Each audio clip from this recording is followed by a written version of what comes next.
I'm Bob Henderson. I'm the Nomad Dad. I've been asked by the executive producer at Nomad Capitalist of these videos to talk about CBDCs. What are they? Should you be concerned?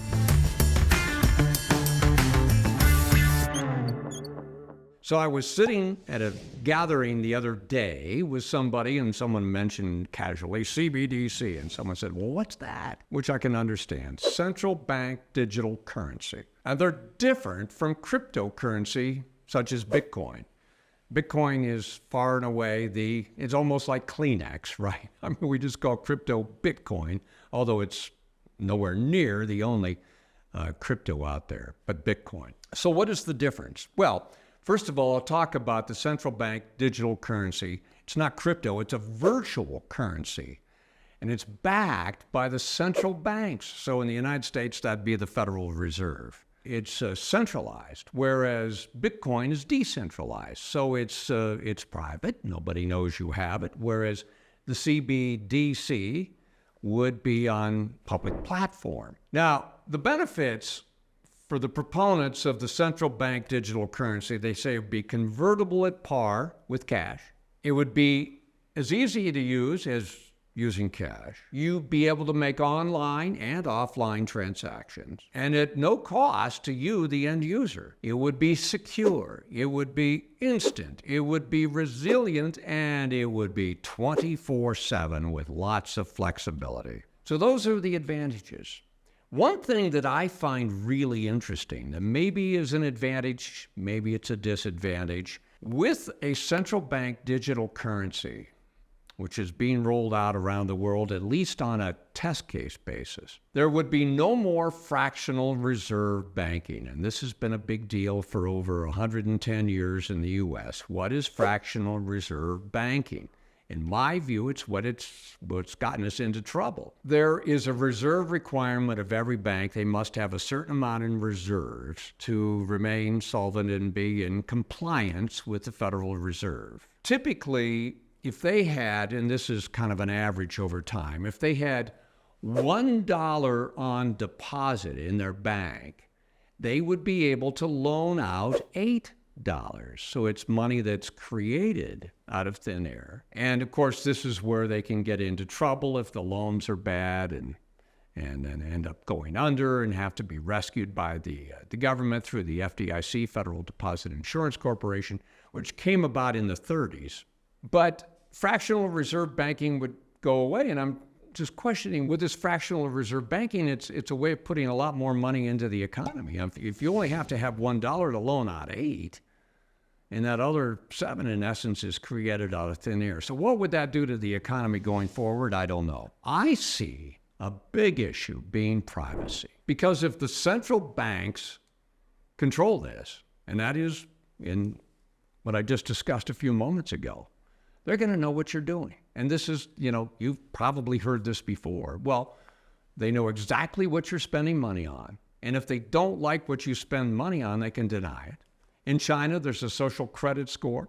So if you don't do the right things, say the right things, you're left out. So in the United States, maybe you couldn't buy ammunition for your guns. Maybe you couldn't buy guns. Maybe you fly too much. You can't buy another airplane ticket. Remember, several weeks ago, I talked about there's a move in Europe among some to limit you to 4 trips in a lifetime from this point forward on airplanes.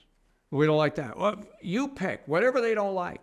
And we have seen over the last few years this growing censorship and the whole idea in corporate America of the ESG movement, which is having to do with the environment, social justice, and governance. The whole idea of we're not going to buy stocks in companies that we don't think are doing the right thing environmentally or social justice-wise. In other words, we're not going to put any money in the energy sector. It's been tremendously undercapitalized over the last 10 years, which is part of the reason you're seeing higher prices today, and will continue to in the future if they're not properly capitalized. And we're going to need them, but that's another topic. We're going to need the fossil fuels for some time to come, but that's another day. There is this move among, dare I use the term, which is overused, the elites, not only in the US, but in the Western world, the World Economic Forum types, to you must conform to this point of view. This is verboten. This is approved. How dare they? But this is my main concern with the CBDC, Central Bank Digital Currency. If it's under the authority of the central bank, they can change the rules anytime. And once the thing's in place, what are you going to do? I remember a number of years ago when I was still in the investment business, I was at a luncheon and I got the privilege of sitting next to a very well-known portfolio manager who was presenting that day. And I'll never forget his comment. He was just talking about the Fiat system that we're in today, the Fiat currency system, and how in history, in a Fiat currency, the currency always ends up at zero. And if you go back to 1913 with the advent of the Federal Reserve, US dollars lost about 99% of its value from that point in time. So it's darn close to zero. And every empire in history, the fiat always ends up at zero. And he says, so some morning, this is a direct quote, we're just going to wake up and there's going to be a different system in place. Just like that. And it could be the CBDC. And I think it really hasn't been that well thought out. It hasn't been vetted by the American public or the European public or whomever. It's just something, and my concern is to save their system, which they have just absolutely mangled to death by overspending and all the other problems, and abused in the United States our reserve currency status and punished other countries with that reserve currency, by the way. They're the ones that have created the problem, and they're the ones that have the most to lose. And so to save the system, and so what? Well, the rest of us serfs. And I could see maybe we wake up some morning and boom, you got a CBDC. There could be a lot of advantage. I don't deny that. But I think we have to seriously think about the privacy concerns.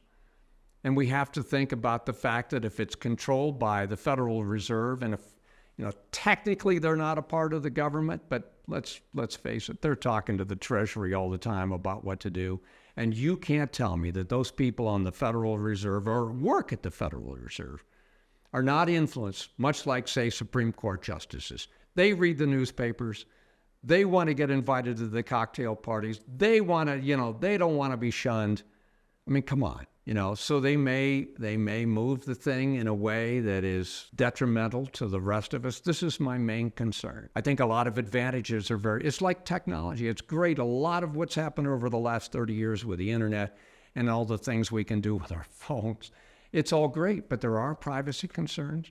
There are concerns with cyber theft, and with all the good, there are some problems that need to be vetted long before we totally uproot the current system to move to something that's going to be totally controlled by an entity that's very close to the government. I mean, that's my thought on the CBDC, Central Bank Digital Currency, distinguished from Bitcoin, a cryptocurrency. I think you need to read up on it.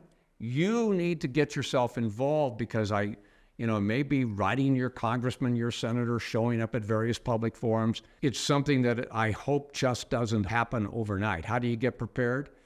I think precious metals ownership, not a bad way of doing it, but I'm not sure there's really a way of totally escaping whatever the pitfalls are, because I was asked to comment on how do you prepare. I do think that there's a good possibility that precious metals can help you overcome that, but probably not entirely. I want to think some more about this, and I want you to think some more about this, and if you think it's not a good idea, I want you to speak up against this particular idea. I can see a lot of dangers. We've seen what the government has done in abusing their powers over the last few years. In particular, don't let them get away with this without a thorough vetting. I'm Bob Henderson. I'm the Nomad Dad.